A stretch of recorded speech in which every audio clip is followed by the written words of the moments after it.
keeping faith with us right here. Western Spring Television as a station that says it, gives you the information, brings out all of the details just as it is. The Bookshelf is one of our flagships right here, where we get to look into issues and discuss matters and, of course, deal with persons. When we say deal, not the African, you understand? We get to relate. I think that's more like it. So we relate with everything and everyone who has a relationship with books, one of whom I am and you are. I'm delighted to be your teaching and learning advocate. My name is Damilola Raphael. Welcome you on board this installment of the Bookshelf. Now, do not forget the mandate for the season. What we are following, our pursuit for the season is complete a book. So whether it is that you're writing the book, whether it is that you're reading a book, whether it is that you belong to any of the in the distribution line, wherever you belong there and you have to return, or maybe a sibling, older, younger, a friend, a colleague is asking you to pass the book over to somebody, help me return this. Oh, please take this back to the library. Complete that cycle. We implore you. So when we say complete a book, it is not limited to writing. It is not limited to reading. Delivery is also in it. And of course, remember we said that if you, for instance, are reading a particular material and you don't complete it, half knowledge can be very terrible. I have so many children. I was talking to one of them recently, and he said, oh, okay, so we were by a particular place and they had a peacock, in their collection, and we heard the sound. So I said, do you know that sound? And the child went, and then the sound came again. I said, it's a bird. And she went, oh, what bird? So I was speaking to her in the I began conversing in the Yoruba language, asking her to let me know what bird it was, the name of that bird in the Yoruba language, and she couldn't give it to me. So I started telling her some birds and their names in English and the Yoruba language. And she went, oh, you mean they have that kind of thing in that place? And I went, what do you mean that place? And the child went, I thought it's for people with mental issues. And I went, no, what do you mean? She said it's a rehab. I said, really? Okay, so it's so easy. Let's just go into the dictionary and check out the meaning of rehab. So imagine I did not know. I would not have been able to correct that notion. Rehab is not just for drug peddlers or drug dealers or drug users. It is not also, it is basically, should I just tell you to go and do the assignment yourself? It is basically a rehabilitation, a place to be rehabilitated or to be rehabilitated. To convalesce, basically to get better, a place for recovery. Simple. It's very, very, and I said, just go ahead and now don't rely on this information I've given you. It is not because I'm giving you the wrong information. But see, when you do the research yourself, it sticks longer than the one that somebody has given to you.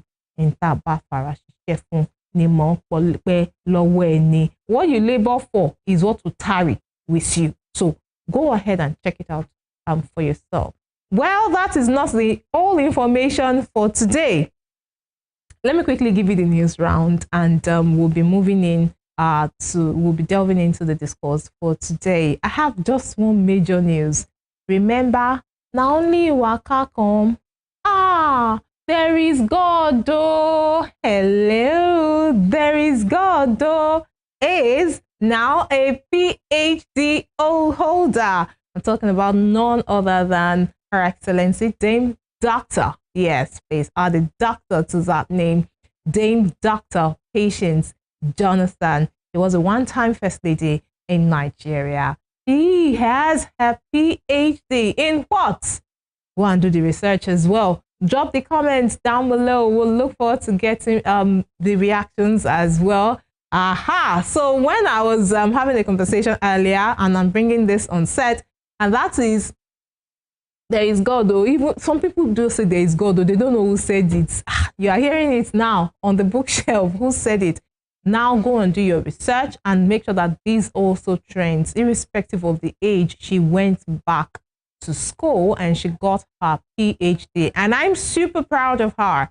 I'm super proud of the feminine folk. I'm super proud of humanity because somebody was her teacher. Some people were her classmates. Some people supported her to go through school. Some people helped her with some of the materials she would require. On and on and on. And somebody was a makeup artist. Somebody was a photographer. Man, look at those pictures. So beautiful. Go check it out yourself. That's the assignment. I have the materials, but I decided I was not going to show it to you.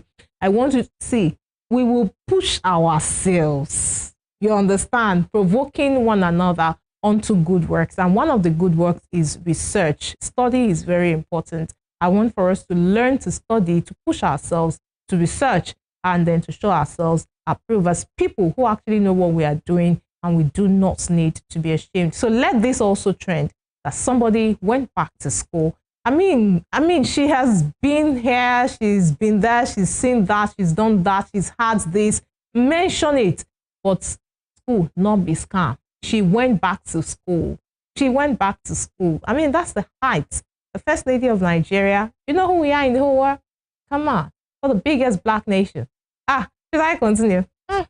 Let's leave it at that. She went back to school. That's the cocoa. Please, it's important that you also go back to school, get an education. And if you've been going to school, remember we brought on someone sometime, DJ Slim, right? And he talked about, we had that conversation about him going back to school. He had become a married man. He was working. He's a DJ and all that, but he still went back to school. Dame Dr. Patience Jonathan went back to school. So please do yourself that good and also go back to school. It's part of completing the book. Okay? So help us God. Did I get an amen? So let's move into the conversation for today. We'll be talking about education. We'll be looking at the policies, the trends, and some of the resolutions that we could come up with for this season, because these things are dynamic. They come in different forms, different ways. And I have with me in the studios to discuss this particular issue. He is a retired school principal. He is none other than Elder LAYI. Finally, I'm so excited. Yes, I'm so excited to bring you, also have you on the set of the bookshelf. Thank you very sincerely for joining us, sir. Thank you there for inviting me. Good afternoon, Nigeria. Good afternoon, Osun State. And good afternoon to all listeners, anywhere they are.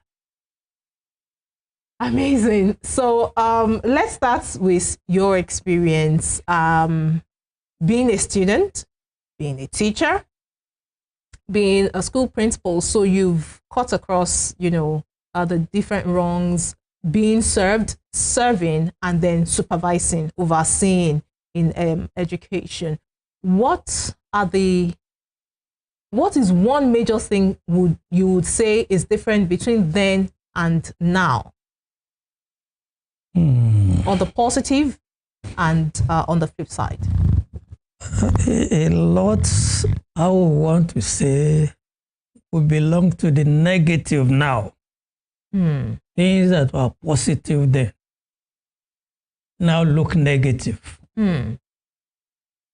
You asked about from primary school to wherever level in the school at home. And you know what the Bible says? Teach a child the way he should go, that he will not depart from it when he grows old. So I will start that educational training from their own. What people say these days as parents being too harsh. What are those things that made us what we are today?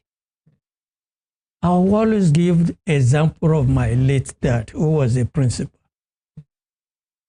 When we were growing up, we thought he was so harsh on us.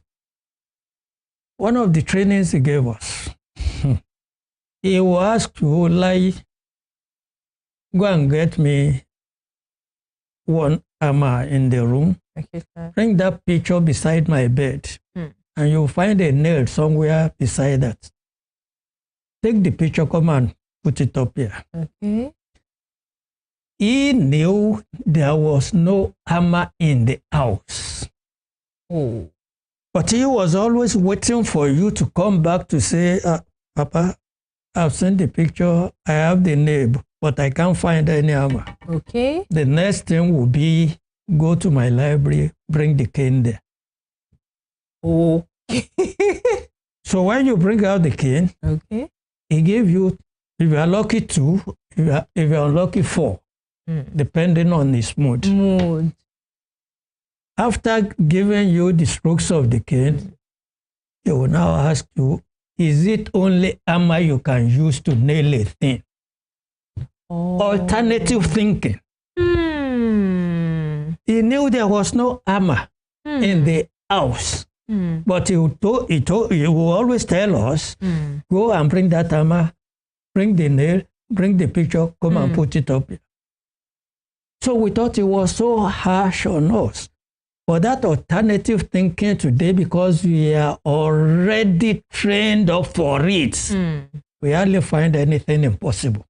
But these days, if any parent goes that way,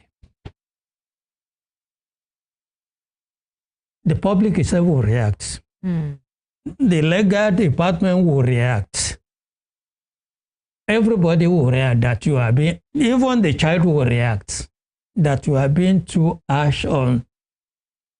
And the most unfortunate thing, that means we have now left our children to be trained by the media, and especially the social media and the internet. So that parental training is no more there, because from the age of 1 these days, we start putting children in different schools of different categories. But there is early childhood education. Definitely there is, but that was not to be in those days. It's part of the things that I said, what we thought were positive implications and impactment on our lives. We don't see them again these days. And that is why most mothers are also career women now. Oh no, that's probably that's exactly where I'm going. Because the parent or the mother who ought to sit and teach his or our child the way to go in the future, she has left everything to the school. And the child will go to school from around 7, because the mother too doesn't want to go late to work. So by 7, the children are prepared, drop in their schools. And when the mother is coming back from work after 4, around 5, she will pick the child. Okay. And when the child gets home, she's busy. He or she, the child, is busy with the next day assignments. So where is the space for the parent to impart any training? So the negative, basically, Elder Sir, is not really exactly to be blamed on the school, but it begins from the home. Exactly. Is there any positive? Even though some persons will call it child abuse, but let's just look at the positive. No, it doesn't necessarily to go to the extent of child abuse. I remember when I was requested by the Bowen University to come and start up their secondary school in Oshogbo, Bowen University High School. Yes, sir. Then they asked me a question, the panel. They asked me a question. Daddy, your CV speaks volume. We don't have anything to ask you, but we know you as a disciplinarian. That has been your legacy and that of your family. How will you handle these children now? You know, they are very young.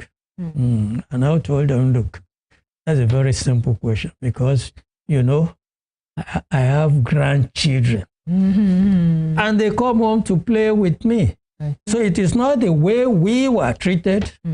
It is not the way I handled my own children who gave back to these young ones that I will treat you. Handle them. So the difference in the societal development will definitely dictate the way to handle a child. Relate with the children now. So that it will fall into the category of child abuse. Child abuse. All right, dear viewer, we'll take this very quick breather. When we come back on the other side of it, we'll be looking at some of the trends in recent times and some of the policies in education, talking about what happened with the ongoing WASC, students staying till late in the night at school, having to sit and wait for their examinations, and of course the age for children to gain admission into the tertiary institutions. Stay with us.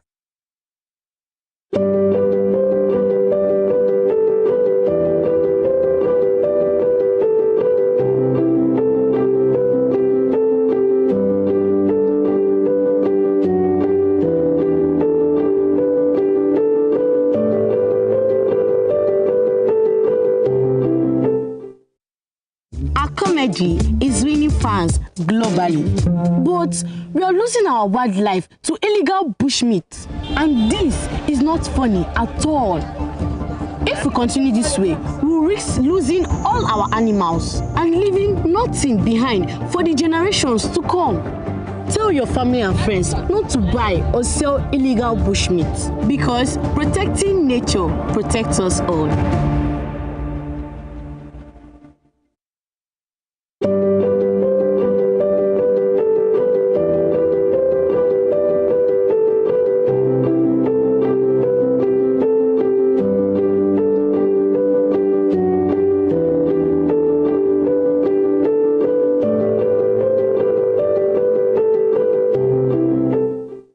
Thank you very much, dear viewer. Keeping faith with us right here at the Bookshelf on Western Spring Television. Go ahead, share this post. You're watching us on YouTube, wherever it is you'll see view notes from. Please do well to comment, do well to tell somebody. We always talk about that.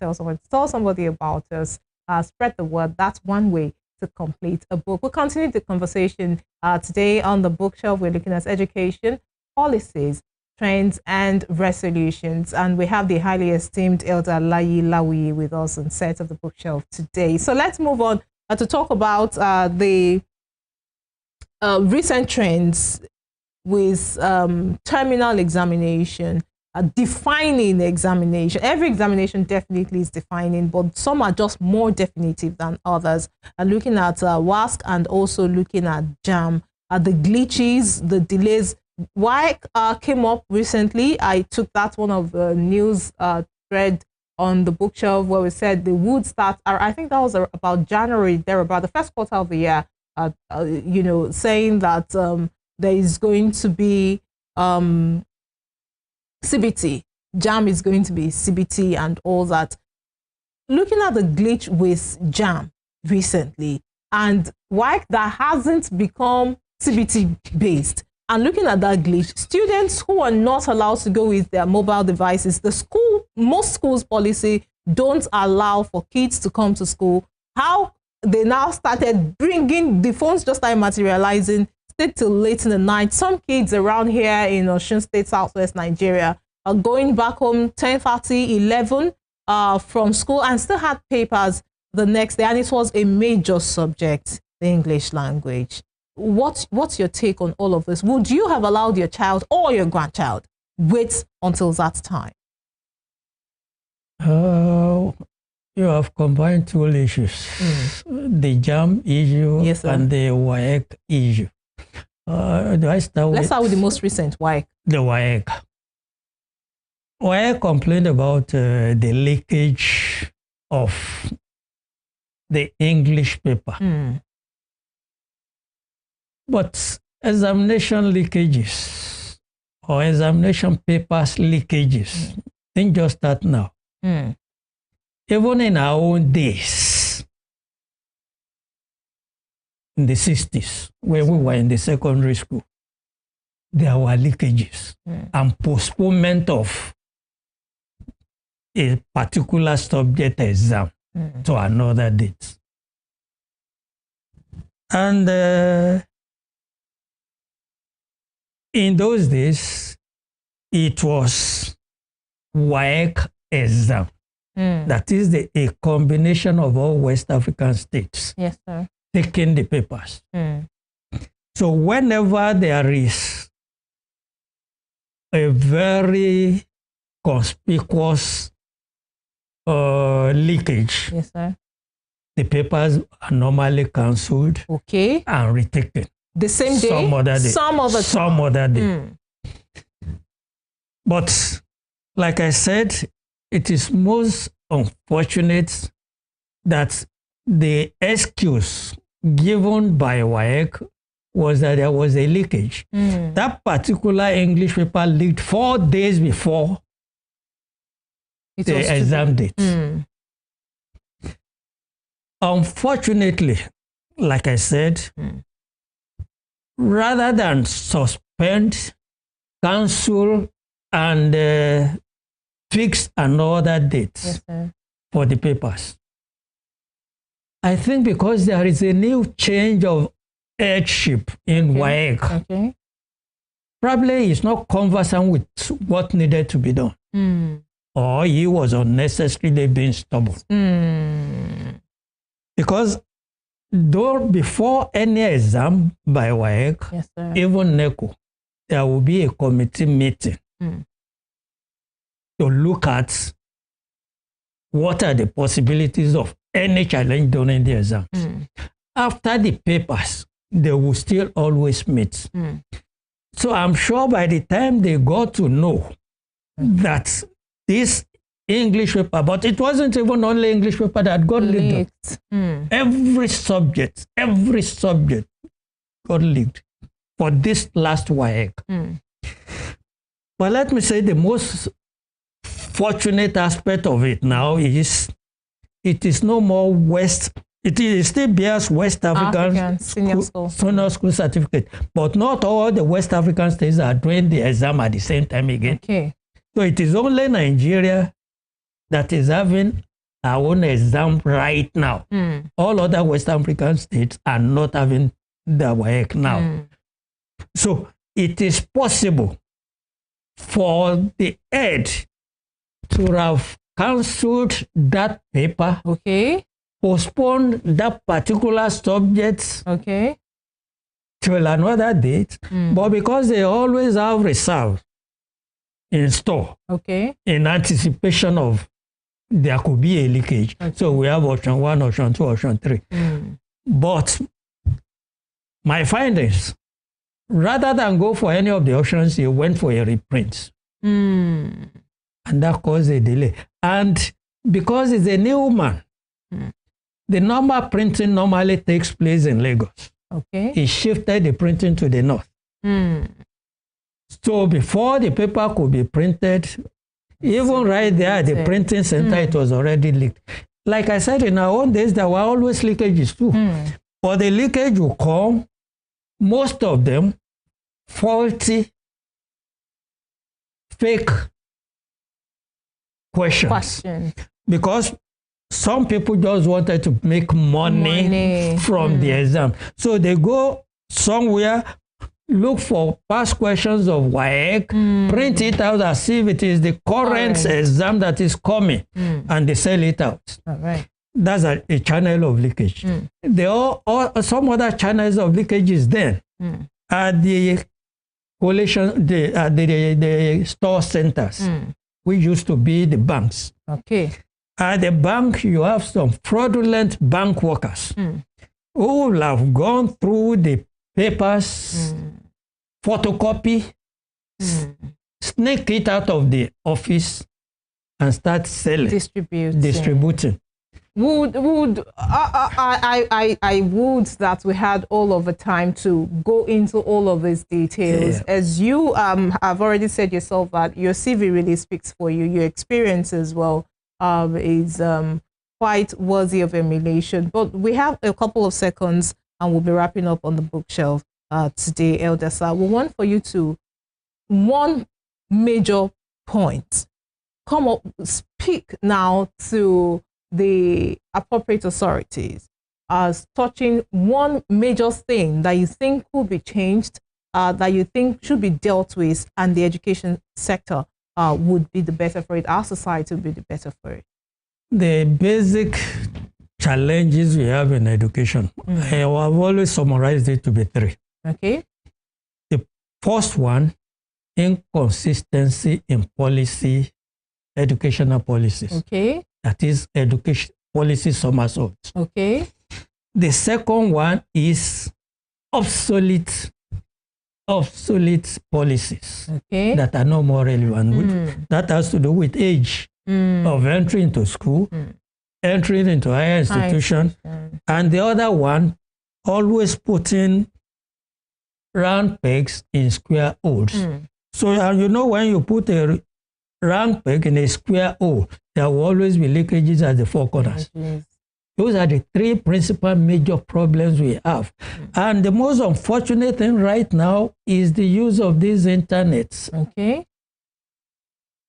According to my findings, this leaked exam by WAEC and something, and the JAMB. Yes, sir.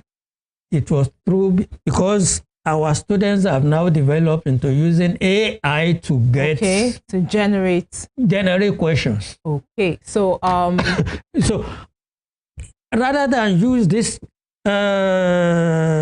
gadgets positively, our own children have started using the negative. Elder LAWUYI, let me just get your word right now that we would be delighted to have you on. We would be bringing you again on the bookshelf, and you would definitely honor our invitation. No problem. Thank you. Always available. Thank you very sincerely, dear viewer. We have had the honor today of hosting the highly esteemed Elder LAWUYI. He's a retired school principal and an educational consultant, and he's given his word that he would definitely be back on the bookshelf. We'll have to wrap it up now. We'll see you some other time on the bookshelf. My name is Damilola Raphael. I'm honored to be your teaching and learning advocate, and I'll see you next time. Saying goodbye and God bless.